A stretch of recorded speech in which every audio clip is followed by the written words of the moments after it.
Husanov jiddiy travma oldimi? Bugungi videoda men sizlarga Husanov haqida bo'lib o'tgan hamma narsani aytib o'taman. Video boshlashidan oldin like va obuna bosish esdan chiqmasin. Qanunda biz boshladik. Angliya Premyer Ligasining 25-turi muxlislarga ajoyib o'yin taqdim etdi. Liverpul so'nggi turda Manchester Cityga qarshi o'ynadi.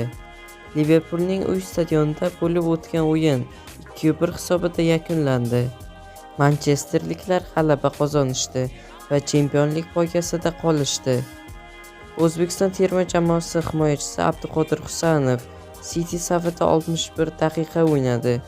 U darvozabon bilan jiddiy to'qnashuvdan so'ng almashtirildi. Husanov o'yinni davom ettirmoqchi edi, ammo klub shifokorlari unga o'ynashga ruxsat berishmadi. Shuni ta'kidlash kerakki, o'yinchi boshidan jarohat olganda shifokorlar ehtiyot chorasi sifatida o'yinchining o'yinni davom ettirishiga yo'l qo'ymadilar. Jiddiy oqibatlarning oldini olish uchun o'yinchi almashtiriladi.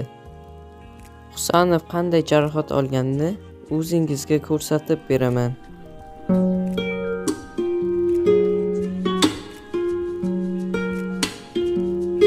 U Donnarummaning tizzasiga tegib ketdi va uning o'rniga Ruben Dias tushdi.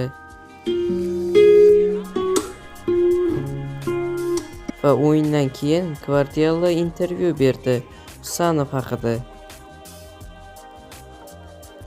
Bu Abduqodir Husanovning Enfield'dagi birinchi o'yini edi.